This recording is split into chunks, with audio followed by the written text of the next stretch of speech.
Olá, que bom te encontrar novamente aqui. Eu sou Paulo Eduardo e estamos chegando para mais um estudo bíblico no canal Minuto Missionário. Seja bem-vindo. É bom ter você aqui. Fico sempre muito feliz em saber da sua companhia. Se você não é inscrito no canal, se inscreva. Deixe sempre seu joinha, faça o seu comentário, é importante para nós. Nós estamos estudando a carta que Paulo escreve aos Gálatas, fazendo estudos expositivos, e eu convido você para me acompanhar em mais um estudo.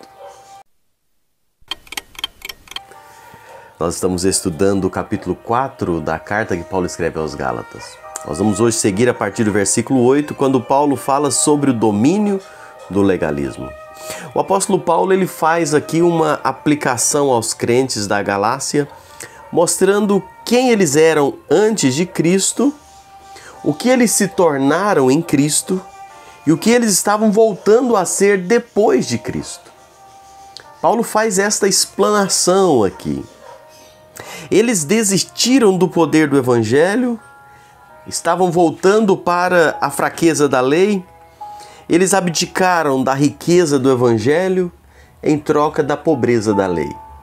Isso é o que esses cristãos estavam fazendo e por isso Paulo extremamente preocupado com esse regresso deles. E Paulo mostra o que eles foram, o que eles são e para onde eles estavam voltando. Isso vale a pena nós analisarmos um pouquinho. Em primeiro lugar, a gente destaca aqui a escravidão que eles viviam aos deuses pagãos. Verso 8, Paulo diz: outrora, porém, não conhecendo a Deus, servíeis a deuses que por natureza não são. Antes daqueles crentes aqui, eles conhecerem, chegaram ao Evangelho, antes do Evangelho chegar à região da Galácia, por intermédio do apóstolo Paulo e de Barnabé, esses galeses eram pagãos. Eles adoravam muitos deuses, o paganismo tinha muitos deuses, embora, como o apóstolo Paulo diz, não é que não são deuses.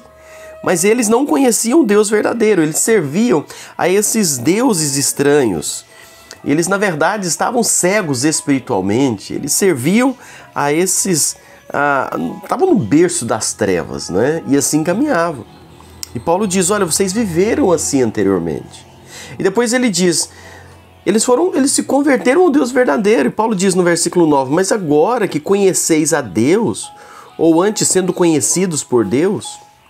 A conversão dos crentes aqui da Galácia não foi uma iniciativa deles, mas Deus, na graça, na misericórdia, se revelou a eles, foi até eles, permitiu que o Evangelho chegasse até eles, permitiu que eles fossem alcançados pelo amor de Deus, não é?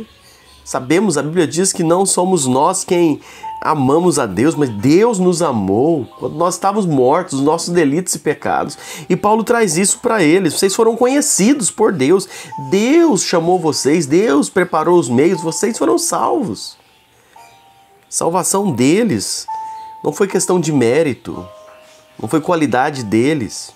Eles foram salvos pela graça. E agora...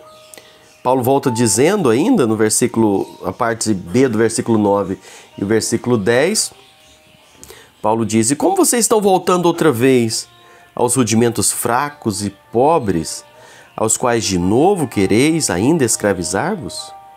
Paulo diz, guardais dias, meses, tempos, anos. Esses crentes, irmãos, eles estavam se afastando de Deus.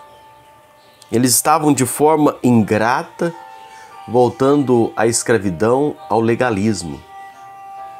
Esses crentes aqui, eles não estavam percebendo o quão ingrato eles estavam sendo a Deus. Apartar-se de Deus, depois de havê-lo conhecido, é uma perversa ingratidão. Deixar Deus de lado, depois de conhecer a Deus, de onde Deus tirou, de onde Deus resgatou, onde Deus havia colocado eles, e eles afastando. Que ingratidão isso, terrível. E é isso que Paulo está falando. Vocês hoje são livres. Vocês estão voltando para essa escravidão, de guardar isso, guardar aquilo, fazer isso, fazer aquilo. Pessoa que abandona Deus, é como que, usando um texto de Jeremias, capítulo 2, versículo 13, é como que abandonando o manancial de águas vivas e voltando a cavar cisternas rotas que não retêm águas. Que triste observar uma situação dessa, deixando a graça, a misericórdia de Deus. Mas sabe, quantos cristãos têm feito isso? Quantos cristãos têm deixado Cristo e voltado para aquela vida que outrora viveram e que Cristo resgatou de lá? Quantas pessoas desfrutam a bênção da salvação, a nova vida, a liberdade, e começam a olhar para trás e quer voltar e abandonam Deus para voltar para de onde Deus tirou? Isso é triste, mas é real. E eu espero que não seja a sua situação, que Deus não permita que isso aconteça com você. Voltar atrás, voltar de onde Deus o tirou. E já caminhando para terminar aqui, eles viviam uma frustração legítima, né? Paulo estava frustrado aqui quando ele escreve. Ele diz: receio de vós que eu tenha trabalhado em vão para convosco. Paulo diz: olha, eu receio que eu tenha trabalhado em vão. Olhando o que estava acontecendo aqui, não é? Abandono do verdadeiro evangelho por outro evangelho, capítulo 1, versículo 6, que na verdade não é o evangelho. O abandono da liberdade, da graça para a escravidão do legalismo. Isso preocupava o apóstolo Paulo porque era um processo em andamento das igrejas aqui, da igreja da Galácia. E Paulo, preocupado com essa situação, termina aqui os pensamentos apenas olhando os falsos apóstolos. Eles não apenas pretendiam colocar sobre a igreja o jugo da servidão. Eles não apenas pretendiam colocar sobre a igreja essa mente de voltar para a lei. Mas sabe, eles queriam trazer o cristianismo de volta para o judaísmo, gerando um grande mal, e além de tudo, eles se levantavam contra a graça de Deus em Cristo Jesus revelada. Que triste situação desses irmãos. E esse era o propósito do apóstolo Paulo ao escrever esta carta. Que o Senhor nos dê graça, sabedoria, discernimento, para nunca voltarmos para de onde Deus já nos tirou. Que possamos avançar sempre, olhando para o autor e consumador da nossa fé, descansando na obra redentora da cruz do Calvário e sabendo que nada dos nossos méritos, mas tudo pelo que Cristo já realizou. Que Deus te abençoe grandemente e mais uma vez, muito obrigado por me acompanhar. Espero você no próximo vídeo, próximo estudo do canal Minuto Missionário.